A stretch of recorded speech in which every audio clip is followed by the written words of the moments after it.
The rain fell hard on San Francisco's Chinatown, turning the neon signs into watercolor paintings against the wet pavement. Inside the Golden Lotus, the city's most exclusive Chinese restaurant, the atmosphere was warm, fragrant with star anise and ginger, and dangerously quiet. For Lily Anderson, the quiet was worse than the noise. Lily adjusted her ponytail for the third time in 10 minutes, checking her reflection in the polished brass trim near the kitchen. Blonde hair pulled back tight, minimal makeup, white shirt pressed within an inch of its life, black slacks that she'd bought on clearance 3 years ago. She looked exactly like what she was, a 26-year-old struggling waitress trying to make rent in the most expensive city in America. Table 7 needs water, barked Chen, the floor manager. And don't hover. Mr. Zhang doesn't like servers who hover. Lily grabbed the crystal pitcher, her heart sinking. Table 7. The power table. The table where deals were made and lives were destroyed. Tonight's occupant was Wei Zhang, known in certain circles as the Dragon. At 48, he controlled half the import-export business on the West Coast. On paper, he ran a legitimate shipping empire. In reality, everyone knew he was the head of the most powerful Triad organization in North America. But you didn't say that out loud, not if you wanted to keep breathing. Lily approached the table with practiced invisibility. Wei Zhang sat alone, dressed in an impeccable dark suit that probably cost more than her car. He had sharp features, salt and pepper hair styled perfectly, and eyes that missed nothing. Gold cufflinks.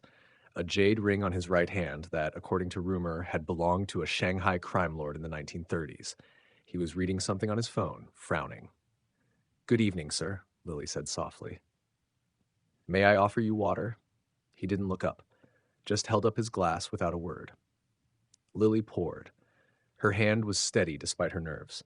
She'd been working at the Golden Lotus for 8 months, ever since her mother's cancer diagnosis had decimated their savings and forced Lily to drop out of her graduate program at Berkeley.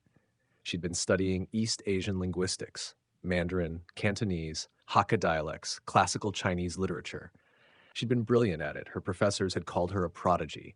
She could read Tang Dynasty poetry in the original and discuss the nuances of regional Chinese dialects like she was born to it. But cancer didn't care about linguistics degrees.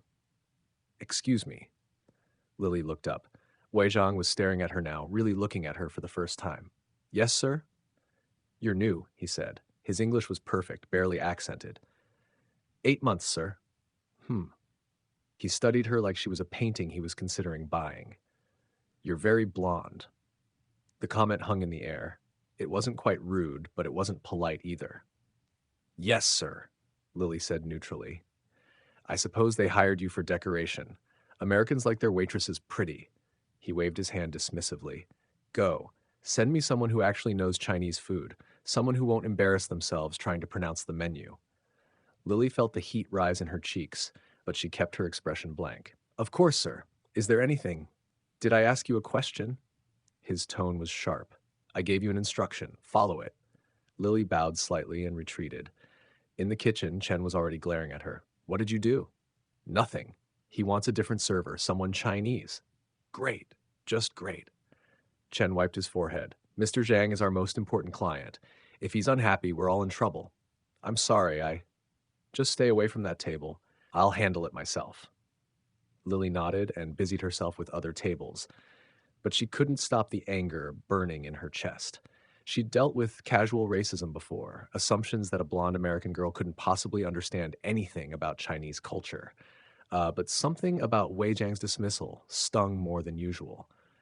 Maybe because she'd sacrificed everything to study his language and culture. Maybe because she'd given up her dreams to pay for her mother's treatment. Maybe because she was tired of being invisible to people who should know better. 20 minutes later, Wei Zhang's guests arrived. There were 4 of them, 3 men and 1 woman, all Chinese, all wearing the kind of expensive clothes that screamed power and money. They spoke in rapid Mandarin as they sat down, their voices low but animated. Lily was serving table 8, close enough to hear everything. And that's when her world tilted, because they weren't speaking standard Mandarin. They were speaking a specific Shanghai dialect mixed with criminal slang, the kind of coded language used by Triad members to discuss business in public. And Lily understood every single word. The shipment arrives Thursday at Pier 39. We need to move it before the feds finish their investigation. The Vietnamese crew is asking too many questions. Tell them to mind their business, or we'll remind them who controls the waterfront. Lily kept her face completely neutral, refilling water glasses, taking orders, playing the role of the clueless blonde waitress who couldn't possibly understand what was being said right in front of her. But her mind was racing. They were discussing drug shipments, not even trying to be subtle about it because they assumed no one in the restaurant could understand their dialect. Wei Zhang leaned back in his chair, switching to English for a moment. Chen, bring us the chef's selection and make sure it's perfect. My associates have come a long way. Of course, Mr. Zhang, Chen said, bowing repeatedly. As Chen scurried away, Wei switched back to dialect. This place is useful. No one here speaks real Chinese. We can discuss anything. One of his associates laughed. Americans are so predictable. They see Chinese restaurant, they hire Chinese staff, but none of them actually speak properly. Just Cantonese kitchen workers. It's perfect cover, Wei agreed. I've been using this restaurant for 3 years, never once had to worry. Lily cleared empty plates from the next table, her movements automatic while her brain worked overtime. She should walk away. Forget what she heard. This was dangerous knowledge, the kind that got people killed. But another part of her, the part that had spent 6 years studying Chinese language and culture, the part that was tired of being dismissed and underestimated, that part wanted to do something about it. Over the next 2 weeks, Lily became a ghost at table 7. Every time Wei Zhang came to the Golden Lotus, which was 3 times a week, always with different business associates, Lily made sure she was working nearby. Not serving his table, Chen had banned her from that, but close enough to hear, and what she heard was damning. Drug shipments from Chinese suppliers, money laundering through real estate deals, bribery of port officials, plans to eliminate a rival gang leader. All of it discussed in dialect, all of it assumed to be private. Lily took no notes. She didn't record anything. She just listened and remembered, her linguistic training making it easy to recall exact phrases and details. She knew she should go to the police. But she'd grown up in San Francisco. She knew how deep corruption ran, knew that Triad organizations had informants everywhere. If she went to the wrong person, she'd be dead within a week. She needed leverage. She needed proof. She needed something that would protect her if this blew up in her face.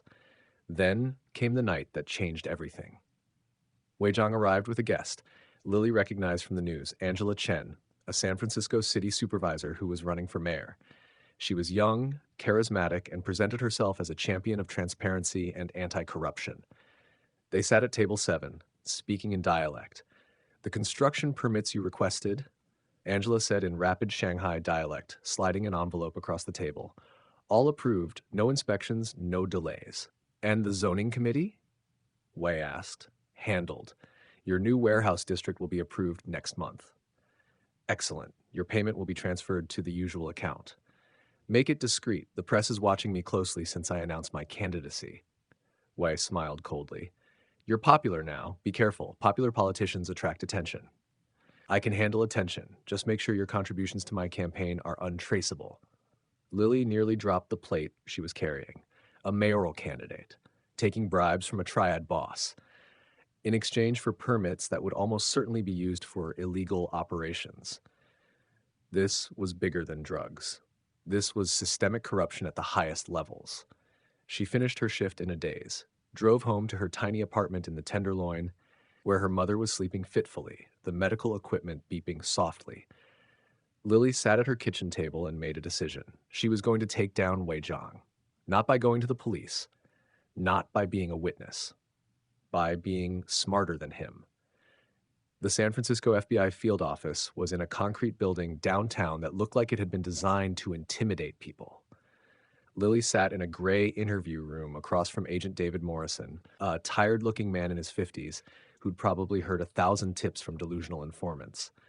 Let me get this straight, Morrison said, reviewing his notes. You're a waitress at the Golden Lotus.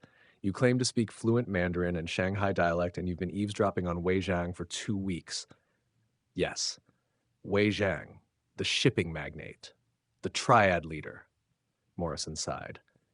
Miss Anderson, we're aware of Mr. Zhang's alleged connections. We've been investigating him for 7 years. He's careful, very careful. If he's discussing criminal activity in restaurants, he's doing it in a way that can't be traced. He's doing it in Shanghai dialect, Lily said. He assumes no one around him understands. Do you have recordings? No. Physical evidence? No. Then what exactly do you have? Lily leaned forward. I have perfect recall of every conversation I've heard. I can testify to dates, times, and exact quotes, and I can prove I understand the dialect by translating historical documents for you right now, if you'd like. Morrison studied her. You realize testifying against Wei Zhang would be signing your own death warrant. I'm aware. Then why are you here? Lily thought of her mother, sick and drowning in medical debt, thought of her abandoned dreams, thought of Wei Zhang's casual dismissal. I suppose they hired you for decoration. Because I'm tired of powerful people thinking they can do whatever they want just because they assume no one's paying attention. Morrison was quiet for a long moment. Then he pulled out a file. 3 weeks ago, a federal prosecutor named James Liu was gathering evidence against Zhang. He died in a car accident, brake failure. It wasn't an accident, Lily said. We know, but we can't prove it. Morrison opened the file, showing her photos. Zhang is untouchable. Every time we get close, witnesses disappear. Evidence vanishes. He has people everywhere. Police, courts, city government. I heard him meeting with Angela Chen, Lily said. The woman running for mayor. She's taking bribes from him in exchange for permits. Morrison's expression sharpened. You heard this? 2 nights ago, table 7. She handed him an envelope. They discussed permits and campaign contributions, all in dialect. If we could prove that, you'd have leverage against her to flip on Zhang, Lily finished, or at the very least, you'd destroy her political career and cut off one of his major assets. Morrison leaned back. You're not just a waitress, are you? I'm 3 classes away from a PhD in East Asian Linguistics from Berkeley. I dropped out because my mother has stage 4 cancer and the medical bills were crushing us. I'm sorry. Don't be sorry. Help me use what I know to do something that matters. Morrison pulled out a form. If you do this, we'll need you to wear a wire. Get him on tape discussing criminal activity. His dialect won't matter if we have his actual voice admitting to crimes. He doesn't sit in my section. The manager banned me from serving him. Then we'll need to change that. Morrison smiled grimly. How do you feel about getting fired? Getting fired from the Golden Lotus was easier than Lily expected. She accidentally spilled water on a VIP customer, showed up 15 minutes late with FBI permission, made several small mistakes that Chen had been waiting to pounce on. You're done, Chen said, handing her a final check. You're unreliable, Anderson. I can't have that here. Please, Lily begged, playing her part perfectly. I need this job. My mother. Not my problem. Clean out your locker. 2 days later, Lily walked into the Golden Lotus dressed in street clothes, carrying a folder. She went straight to table 7, where Wei Zhang was dining alone, reviewing contracts. Mr. Zhang, she said in perfect, formal Mandarin, I apologize for interrupting your meal. My name is Lily Anderson. I was recently dismissed from this restaurant, but I'd like to offer you my services in a different capacity. Wei looked up, startled by her flawless Mandarin. His eyes narrowed. You speak Mandarin. Fluently. Mandarin, Cantonese, and several regional dialects, including the Shanghai business dialect you prefer. I also read and write classical Chinese. She switched to Shanghai dialect. I've heard you conducting business here for weeks. I understand you need discretion. I'm offering to provide it as a professional translator and consultant. Wei's expression was unreadable. You've been eavesdropping. I've been working. You chose to conduct business in a public restaurant. And now you're trying to blackmail me? I'm trying to get hired. I have skills you need. You have resources I need. My mother is dying of cancer. The medical bills are destroying us. I don't care about your business ethics. I care about keeping her alive. It was partially true. The best lies always were. Wei studied her for a long moment. Sit down. Lily sat. Tell me, Wei said in dialect, what exactly did you hear? I heard you discussing shipments arriving at Pier 39. I heard you planning to pressure Vietnamese competitors. I heard Angela Chen promise you construction permits in exchange for campaign contributions. She met his eyes. I heard everything, and I understood everything. Because you assumed a blonde American waitress couldn't possibly comprehend your language. That was arrogant of me, Wei admitted. Yes. You could go to the police with this information. I could, but I'm smarter than that. The police have informants. Your people would know within hours. My mother and I would be dead by the end of the week. She leaned forward. I'm not interested in justice, Mr. Zhang. I'm interested in survival, and you're offering a path to that. Wei smiled. It wasn't a warm smile. You're either very brave or very stupid. I'm desperate. There's a difference.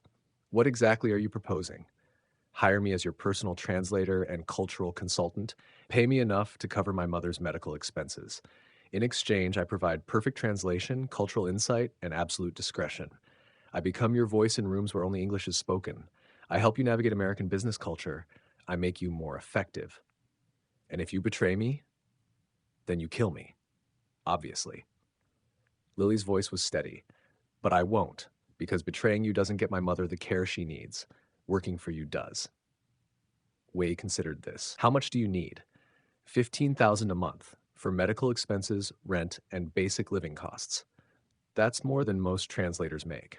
I'm not most translators. I can navigate your world and the American world. That's worth premium pay. Wei picked up his phone, made a call in rapid dialect. Someone on the other end argued with him. He shut them down quickly. You start tomorrow, he said. $15,000 a month? But Lily Anderson? He leaned forward, and his eyes were ice cold. If you ever lie to me, if you ever betray me, I won't just kill you. I'll make your mother's final days a living hell. Then I'll kill everyone you've ever cared about. Do we understand each other? Perfectly, Lily said. She was wearing a wire.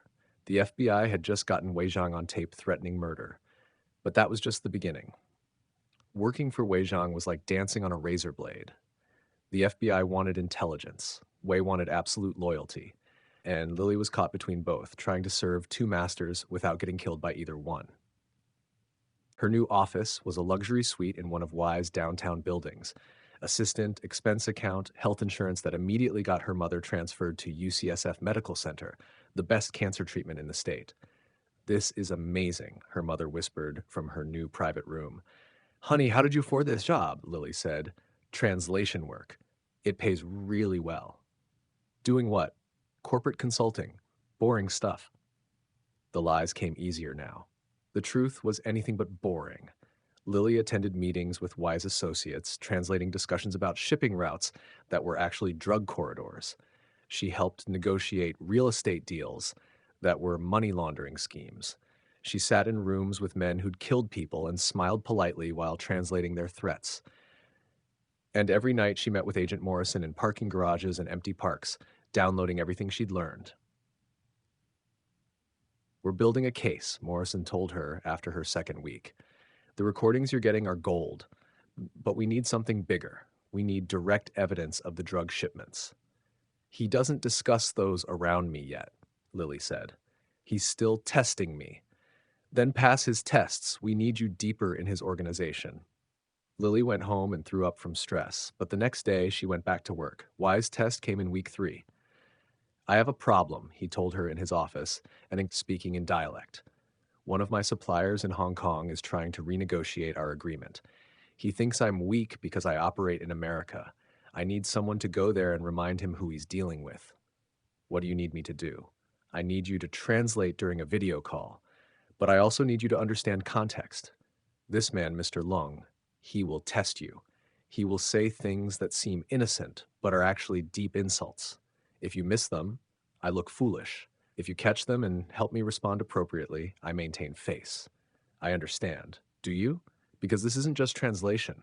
This is strategy. Can you do that? Lily met his eyes. I spent 6 years studying Chinese language and culture, Mr. Zhang. I know how face works. I know how respect is given and taken away. I can help you navigate this conversation. The video call was brutal. Mr. Long was in his 70s, a powerful shipping magnate who clearly resented dealing with Wei. He spoke in a classical Cantonese mixed with Mandarin, deliberately using archaic phrases and literary references that would confuse most modern speakers. But Lily had studied classical Chinese literature. She caught every reference, every veiled insult, every attempt to make Wei look ignorant. When Mr. Lung quoted a Tang Dynasty poem about young dragons who don't know their place, Lily immediately whispered to Wei, "He's calling you presumptuous. Quote Li Bai's poem about the Yellow Crane Tower, the one about respecting your elders while still claiming your own territory." Wei did, perfectly. Mr. Lung's expression changed from contempt to surprise. When Mr. Lung suggested adjusting terms for someone still learning the trade, Lily caught the insult immediately. "He's saying you're inexperienced," counter with the proverb about the student surpassing the master. By the end of the call, Mr. Lung was treating Wei with genuine respect. After they disconnected, Wei looked at Lily with something approaching admiration. "Where did you learn classical poetry?" "Berkeley. I studied Tang and Song Dynasty literature as part of my program." "You're full of surprises, Miss Anderson. You hired me for my expertise. I'm delivering it." "Yes, you are." He stood, walked to his window overlooking the city. "I misjudged you. At the restaurant, I thought you were just another pretty American girl. I was wrong. You weren't the first person to underestimate me. You probably won't be the last. I don't make the same mistake twice." He turned back to her. "From now on, you're not just my translator, you're my cultural advisor. You'll attend all significant meetings. Your salary is now $25,000 a month." Lily's heart raced. Deeper access meant better intelligence for the FBI, but it also meant more danger. "Thank you, Mr. Zhang. Call me Wei. We're going to be working very closely." That night, Agent Morrison nearly jumped for joy when Lily reported the promotion. "This is perfect. You'll see everything now. And if he discovers I'm working for you, I'll die everything now," Lily snapped. "I need protection, actual protection, not just promises. We're monitoring you constantly." "That won't stop a bullet." Lily took a breath. "I want a deal in writing. Full witness protection for me and my mother when this is over. New identities, relocation, continued medical care for her. And I want it signed before I go any deeper." Morrison hesitated. That'll take time to arrange." "Then arrange it, because right now I'm risking everything and you're risking nothing." "Lily, we're grateful." "Oh, I don't need gratitude. I need insurance." She got it. A formal agreement signed by the U.S. Attorney, full protection, new identities, medical care for life. Now she just had to survive long enough to use it. Everything fell apart on a Tuesday. Lily was in Wei's office when one of his security chiefs, a cold-eyed man named Chenbo, no relation to the restaurant manager, walked in with a laptop. "We have a problem," he said in dialect. Wei looked up from his papers. "What kind of problem?" "One of our street distributors was arrested yesterday. Oakland PD. He had information about our operations." "Did he talk?" Lily sat in Agent Morrison's car in an empty parking structure, fighting panic. "They're searching my apartment tomorrow. If they find the wire—" "They won't find it," Morrison interrupted. "We'll pull you out tonight, you and your mother. Witness protection starts now." "My mother can't travel. She's in the middle of treatment." "We'll arrange medical transport. It's not ideal, but—" "She'll die if you move her right now." Lily's voice cracked. "The cancer is aggressive. She needs to finish this round of chemotherapy or she won't make it to next month." Morrison looked pained. "Lily, if we don't extract you, Zhang will kill you. Then I need to convince him I'm not the leak." "How?" Lily's mind worked frantically. "You said you've been investigating Zhang for years. That means you have other sources, other investigations." "We have several ongoing operations, yes." "Then give me one. Give me information about a different investigation, something that has nothing to do with me or my recordings. I'll feed it to Zhang. I'll tell him I discovered the real leak." "You want me to burn another operation to save your cover?" "I want you to choose which investigation has the better chance of taking Zhang down. Mine or whatever else you're running." Morrison was quiet for a long moment. "There's a port supervisor, Marcus Winters. We've been building a case against him for taking bribes from shipping companies. He's also been passing information to Zhang about Coast Guard inspections." "Perfect. I'll tell Zhang that Winters is your informant, that he's been feeding you information about shipping routes. That'll destroy our case against Winters, but it'll save my life and keep your bigger case against Zhang alive. What's more important?" Morrison sighed.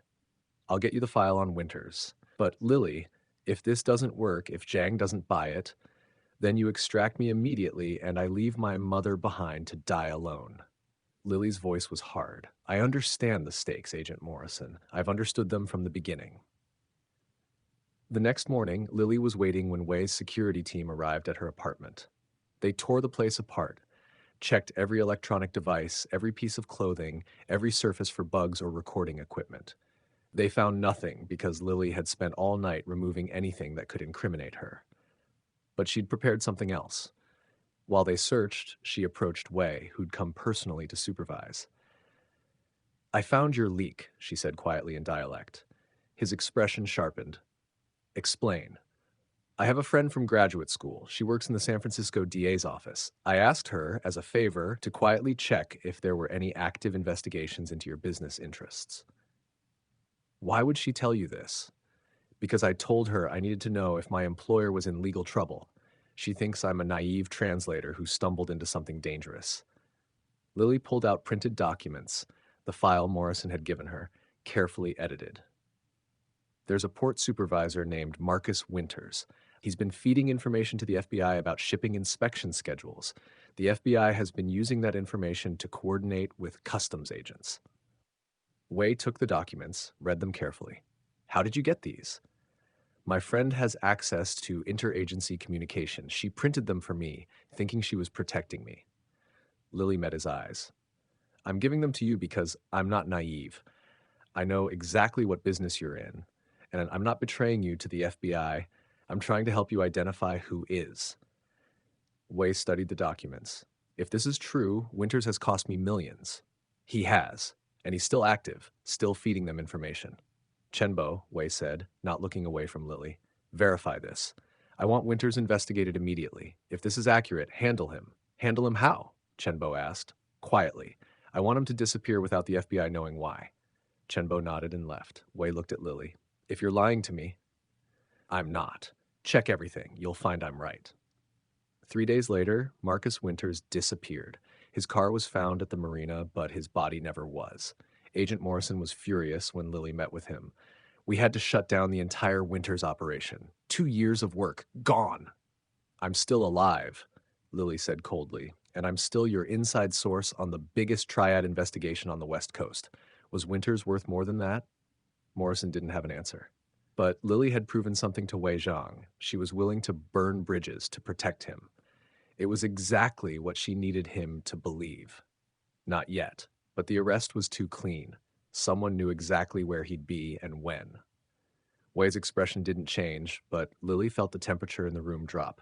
"You think we have an informant?" "I think someone is feeding information to law enforcement." Chenbo opened the laptop, showing security footage. "I've been reviewing our patterns over the last month. Every time we've had a close call, every time the police have shown up at inconvenient moments, it coincides with meetings you've had with our associates." Lily's pulse hammered. "Stay calm. Stay professional." Weiss studied the footage. "You're saying someone in my inner circle is betraying me, or someone close enough to hear our conversations." Chenbo's eyes flicked to Lily. The implication was clear. "That's ridiculous." Lily said in Mandarin, keeping her voice steady, "I've been with you for 6 weeks. Your problems started before I was hired." "Did they?" Chenbo pulled up more data. "Actually, our issues have escalated significantly since you joined." "Coincidence?" "Correlation isn't causation," Lily countered. "If you're having security problems, maybe look at the people who've worked for you for years, not the translator you hired last month." "Unless the translator is exactly the kind of person we wouldn't suspect," Chenbo said coldly. Wei held up a hand. "Enough." He looked at Lily.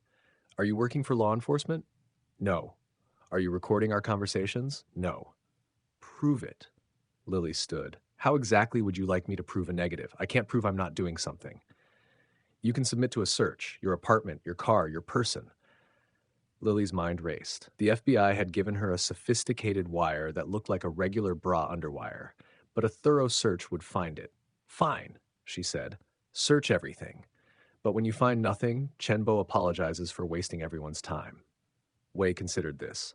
"Tomorrow, I'll send people to your apartment tomorrow morning. Be there." Lily nodded and left, her hands shaking. She had 12 hours to figure out what to do. Lily sat in Agent Morrison's car in an empty parking structure, fighting panic. "They're searching my apartment tomorrow. If they find the wire..." They won't find it, Morrison interrupted. We'll pull you out tonight, you and your mother. Witness protection starts now. My mother can't travel. She's in the middle of treatment. We'll arrange medical transport. It's not ideal, but she'll die if you move her right now. Lily's voice cracked. The cancer is aggressive. She needs to finish this round of chemotherapy or she won't make it to next month. Morrison looked pained. Lily, if we don't extract you, Zhang will kill you. Then I need to convince him I'm not the leak. How? Lily's mind worked frantically. You said you've been investigating Zhang for years. That means you have other sources, other investigations. We have several ongoing operations, yes. Then give me one. Give me information about a different investigation, something that has nothing to do with me or my recordings. I'll feed it to Zhang. I'll tell him I discovered the real leak. You want me to burn another operation to save your cover? I want you to choose which investigation has the better chance of taking Zhang down. Mine, or whatever else you're running. Morrison was quiet for a long moment. There's a port supervisor, Marcus Winters. We've been building a case against him for taking bribes from shipping companies. He's also been passing information to Zhang about Coast Guard inspections. Perfect. I'll tell Zhang that Winters is your informant, that he's been feeding you information about shipping routes. That'll destroy our case against Winters. But it'll save my life and keep your bigger case against Zhang alive. What's more important? Morrison sighed. I'll get you the file on Winters, but Lily, if this doesn't work, if Zhang doesn't buy it, then you extract me immediately and I leave my mother behind to die alone. Lily's voice was hard. I understand the stakes, Agent Morrison. I've understood them from the beginning. The next morning, Lily was waiting when Wei's security team arrived at her apartment. They tore the place apart, checked every electronic device, every piece of clothing, every surface for bugs or recording equipment. They found nothing because Lily had spent all night removing anything that could incriminate her. But she'd prepared something else. While they searched, she approached Wei, who'd come personally to supervise. I found your leak, she said quietly in dialect. His expression sharpened. Explain. I have a friend from graduate school. She works in the San Francisco DA's office. I asked her, as a favor, to quietly check if there were any active investigations into your business interests. Why would she tell you this? Because I told her I needed to know if my employer was in legal trouble. She thinks I'm a naive translator who stumbled into something dangerous. Lily pulled out printed documents, the file Morrison had given her, carefully edited. There's a port supervisor named Marcus Winters. He's been feeding information to the FBI about shipping inspection schedules. The FBI has been using that information to coordinate with customs agents. Wei took the documents, read them carefully. How did you get these? My friend has access to interagency communication. She printed them for me, thinking she was protecting me. Lily met his eyes. I'm giving them to you because I'm not naive. I know exactly what business you're in, and I'm not betraying you to the FBI. I'm trying to help you identify who is. Wei studied the documents. If this is true, Winters has cost me millions. He has, and he's still active, still feeding them information. Chenbo, Wei said, not looking away from Lily. Verify this. I want Winters investigated immediately. If this is accurate, handle him. Handle him how? Chenbo asked. Quietly. I want him to disappear without the FBI knowing why. Chenbo nodded and left. Wei looked at Lily. If you're lying to me, I'm not. Check everything. You'll find I'm right. 3 days later, Marcus Winters disappeared. His car was found at the marina, but his body never was. Agent Morrison was furious when Lily met with him. We had to shut down the entire Winters operation. 2 years of work. Gone. I'm still alive, Lily said coldly. And I'm still your inside source on the biggest Triad investigation on the West Coast. Was Winters worth more than that? Morrison didn't have an answer. But Lily had proven something to Wei Zhang. She was willing to burn bridges to protect him. It was exactly what she needed him to believe. 2 months later, everything came together. Wei Zhang was hosting a summit, a meeting of major Triad leaders from across the Pacific Rim. Vancouver, Los Angeles, Hong Kong, Taipei. All the major players were coming to San Francisco to discuss territory agreements and business cooperation. And Lily would be there, translating every word. This is it, Morrison told her during their final briefing. Every major figure in organized Chinese crime will be in one room. If we can get them all on tape coordinating criminal activity, we can bring RICO charges against the entire network. How many agents will be watching? 50. Surveillance teams on every entrance. If anything goes wrong, you pull me out, I know. Lily looked at him. My mother's latest scans came back. The cancer's in remission. Morrison's expression softened. That's wonderful. It is, which means if I die tomorrow, at least she'll survive. Lily stood. Let's finish this. The summit was held at one of Wei's properties, a luxury estate in Marin County with stunning views of the Golden Gate Bridge. Lily wore a designer dress. Wei had insisted she look professional, her hair styled perfectly, the wire hidden in the structural boning of her dress.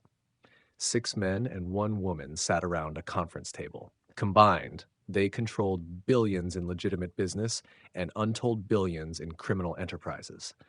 And Lily was the only person in the room who understood what they were really saying when they spoke in their various dialects and coded language. The meeting started with pleasantries, but within an hour, they were discussing business.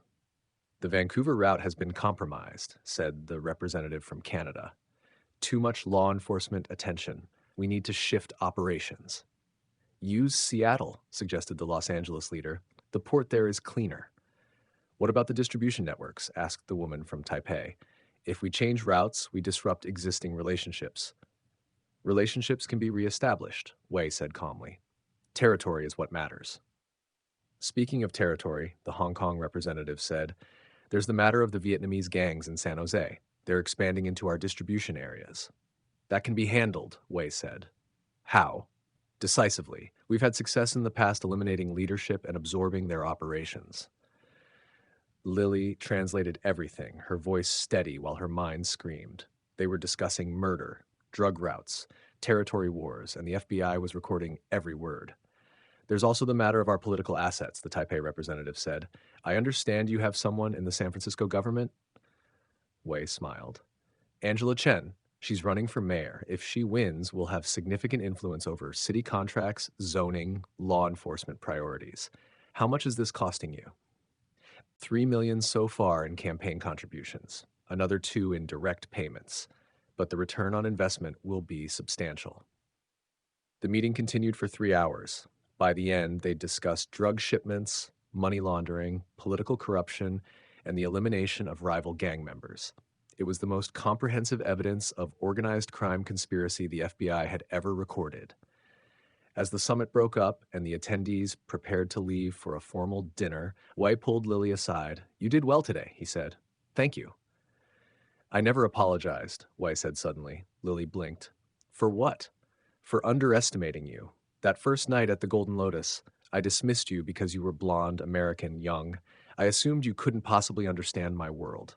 He smiled slightly. You've proven me very wrong. I appreciate that. I've been thinking about expanding operations to Europe. I'll need someone who can help me navigate Western business culture while maintaining connections to our traditional values. I'd like that person to be you. I'm honored. You'd be based in London, full executive salary. Your mother could receive treatment at the best facilities in the UK.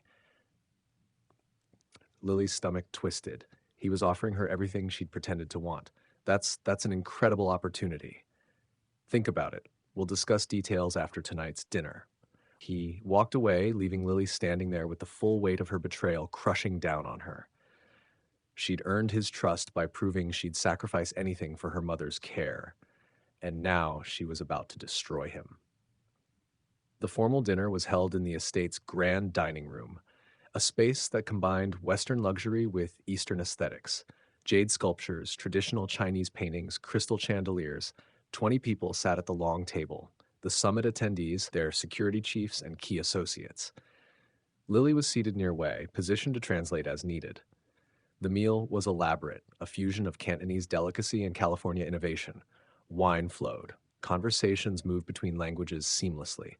Lily played her role perfectly, translating toasts, clarifying points, helping Wei navigate the complex social dynamics. But her mind was elsewhere. In 4 hours, the FBI would raid this estate.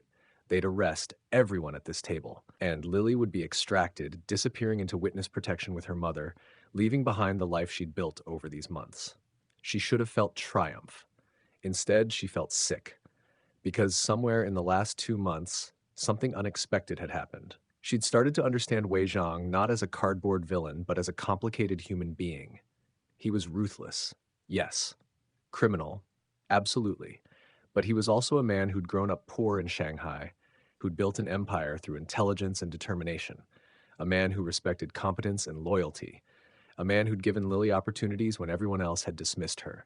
He'd saved her mother's life, and she was about to destroy his. "You're quiet tonight," Wei said in Mandarin, leaning toward her. "Just tired. It's been a long day." "It has." He refilled her wine glass. "I meant what I said earlier. About London, you've earned a real position in my organization." "Why?" Lily asked. "You could hire someone more experienced, someone already connected to your world. Because you see things others don't. You understand both cultures, American and Chinese, in a way that's rare. And more than that," he paused, "you're honest. You told me the truth about Winters when you could have hidden it. That kind of integrity is valuable." Lily nearly laughed at the irony. Integrity, from the woman wearing an FBI wire. "I appreciate your trust," she said. "Trust is earned. You've earned it." Across the table, the Vancouver representative stood with his wine glass. "I propose a toast," he said in Cantonese, "to new partnerships and continued prosperity." Everyone raised their glasses, but as Lily lifted hers, she noticed something. One of Wei's security men was whispering urgently into a phone near the doorway. His expression was alarmed. Wei noticed too. He set down his glass and excused himself. Lily watched him go, her heart pounding. Something was wrong. Wei returned 5 minutes later, his face carefully composed, but his eyes hard. He leaned down to whisper in Lily's ear, "We need to talk. Privately. Now." Lily's blood went cold. She followed him out of the dining room, down a hallway, into his private study. The door closed behind them with a heavy click. Wei walked to his desk, picked up a tablet, and turned it toward her. On the screen, surveillance footage from the estate's perimeter, FBI vehicles positioning themselves in the distance, agents in tactical gear preparing for a raid. "Care to explain this?" Wei asked, his voice dangerously quiet. Lily's mind raced. "Deny everything? Confess? Run?" "I don't know what that is," she said carefully. "Don't insult my intelligence." Wei zoomed in on the timestamp. "This footage is from 20 minutes ago. Someone tipped off my security team that there was unusual activity near the property. We started scanning, and we found this." He pulled up another image, a technical schematic showing radio frequencies. One of them matched the wire Lily was wearing. "We swept the room for electronic signals," Wei continued. "We found something transmitting from your location." Lily's options collapsed to zero. "I can explain." "Can you?" Wei's calm shattered. He slammed his hand on the desk. "I trusted you. I gave you everything. Your mother's treatment, your salary, opportunity, respect. And you've been betraying me this entire time?" "My mother was dying," Lily shot back, abandoning pretense. "You think I wanted to do this? The FBI came to me after I overheard you at the restaurant. They threatened me. They said if I didn't cooperate, they'd charge me as an accessory. I didn't have a choice." "Everyone has a choice. Easy to say when you're not drowning." Tears stung Lily's eyes. "I was a waitress making minimum wage trying to pay for stage 4 cancer treatment. Do you having your mother die because you can't afford to save her? So you sold me out. I survived, just like you've been surviving your whole life by doing morally questionable things. Don't lecture me about ethics, Wei. Your money bought my mother's treatment, but where did that money come from?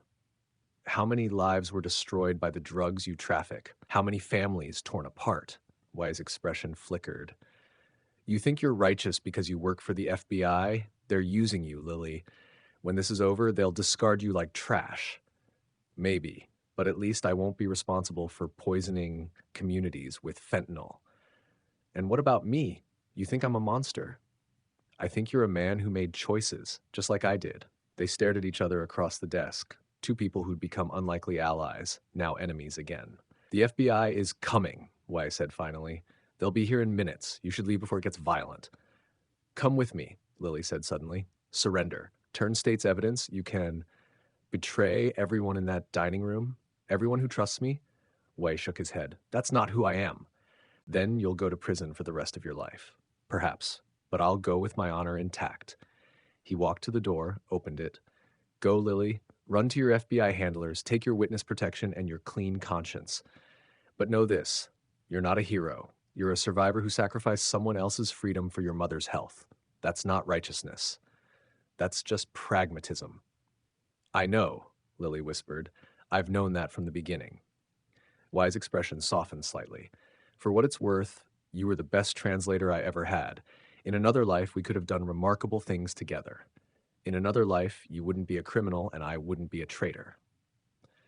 True, he smiled sadly. Goodbye, Lily Anderson. I hope your mother's remission lasts. Lily ran. The FBI descended on the estate like a hammer. 50 agents in tactical gear, sirens blaring, helicopters overhead, and they breached every entrance simultaneously, weapons drawn, shouting orders. Lily was extracted by Agent Morrison personally, hustled into an armored vehicle, and driven away before she could even process what was happening. Did you get everyone? She asked. All of them. Zhang, the summit attendees, their security teams, biggest organized crime bust in West Coast history.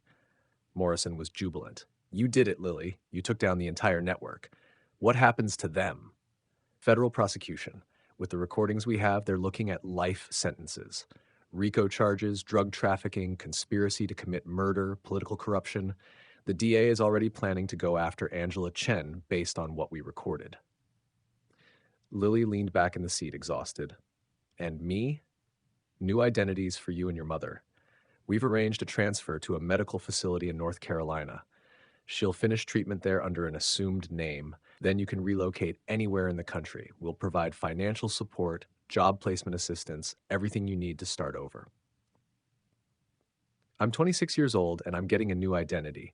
I'll never be able to use my real name again. Never return to San Francisco. Never see any of my old friends. That's the price of witness protection. I know. Lily closed her eyes. I just wish the price wasn't so high. The trial of Wei Zhang and his associates was the media sensation of the year. Federal prosecutors presented mountains of evidence, recordings, financial documents, witness testimony. The case was airtight. Lily testified from behind a screen, her voice disguised, her identity protected. She spent 3 days on the witness stand, translating the conversations she'd recorded, explaining the context in coded language. Wei's lawyers tried to discredit her, called her a liar, a gold digger, a woman who'd betrayed a man who'd shown her kindness.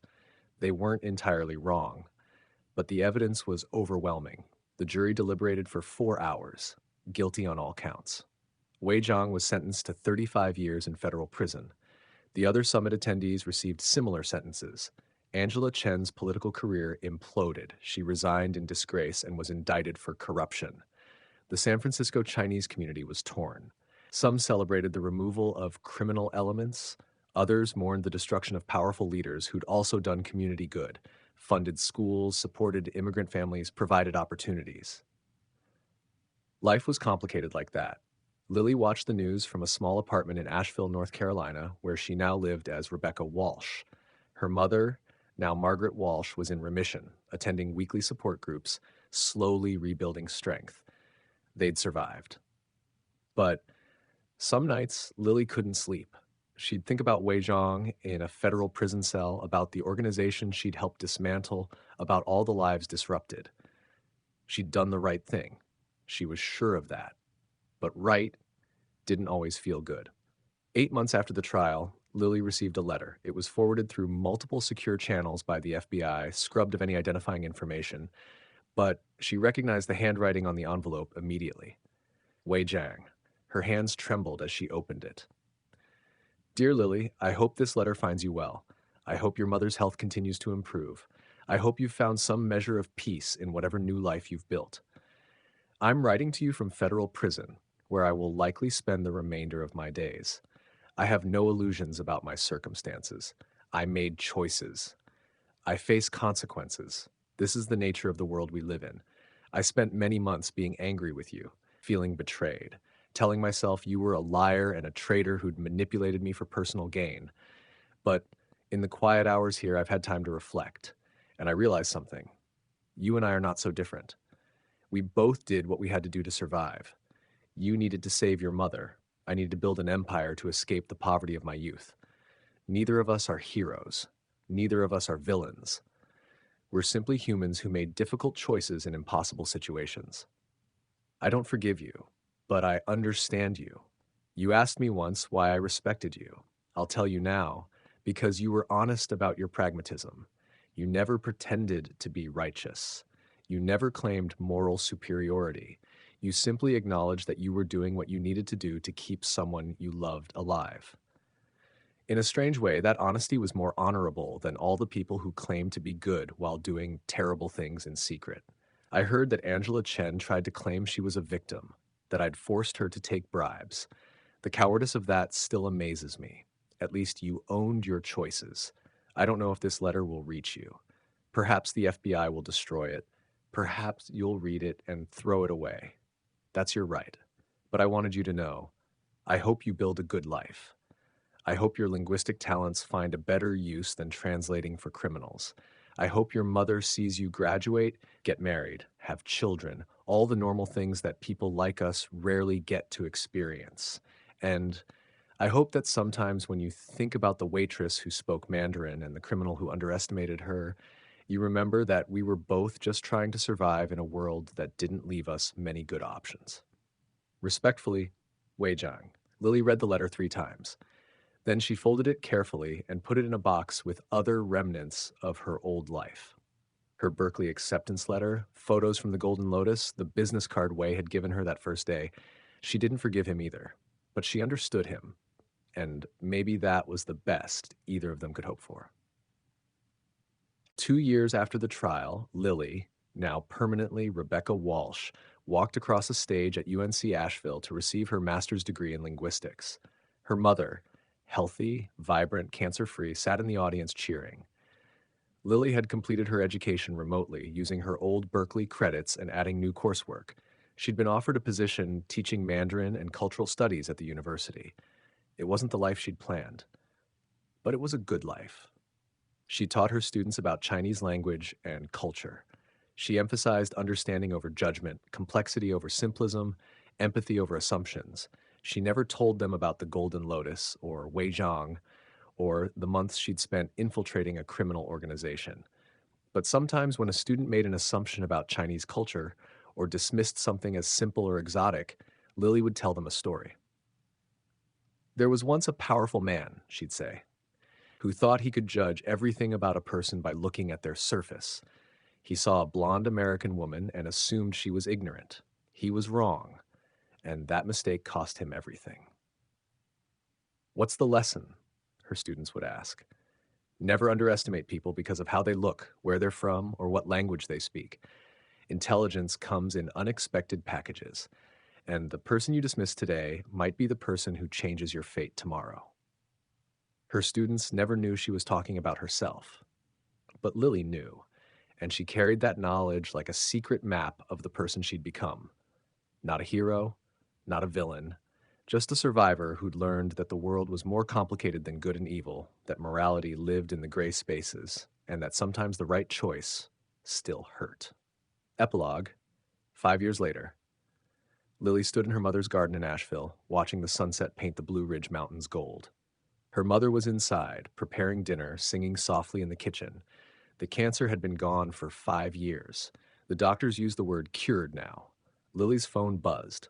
An email from an old Berkeley professor who'd somehow found her despite her new identity. Dear Rebecca, I know that's not your real name. I won't ask questions, but I wanted you to know that a position opened up at Berkeley's East Asian Languages Department. Department chair.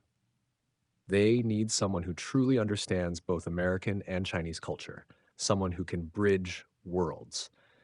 I can't think of anyone more qualified than the brilliant student I knew as Lily Anderson. If you're interested, and if you're able, please consider applying. The world needs people who understand complexity, who know that the line between right and wrong isn't always clear, who can teach the next generation to see beyond surfaces. I think you might be that person. Lily stared at the email for a long time. Berkeley, her old dream, the life she'd left behind. But accepting would mean returning to California, risking exposure, potentially dangerous. She thought about Wei Zhang in his federal prison cell, about the FBI agents who'd used her, about the years she'd spent pretending to be someone she wasn't. Then she thought about her students in Asheville, about the lives she'd changed by teaching them to look beyond assumptions, about the young woman she'd been, desperate, drowning, willing to do anything to survive, and the woman she'd become. She hit delete on the email because she'd learned something important. You don't have to go back to the place where you suffered to prove you've healed. You don't have to reclaim your old life to validate your new one. Sometimes survival means letting go, moving forward, building something different. She was Rebecca Walsh now, professor of linguistics, daughter of a cancer survivor, teacher, survivor, and that was enough. Her mother called from the kitchen, "Rebecca, dinner's ready." Lily smiled and walked inside, closing the door on her past and opening herself to her future. Not perfect, not innocent, but free. The end. Moral of the story. In a world that judges by appearances, the most dangerous weapon is the one nobody sees coming. Intelligence, knowledge, and perseverance can overcome even the most powerful enemies. But every victory carries a price.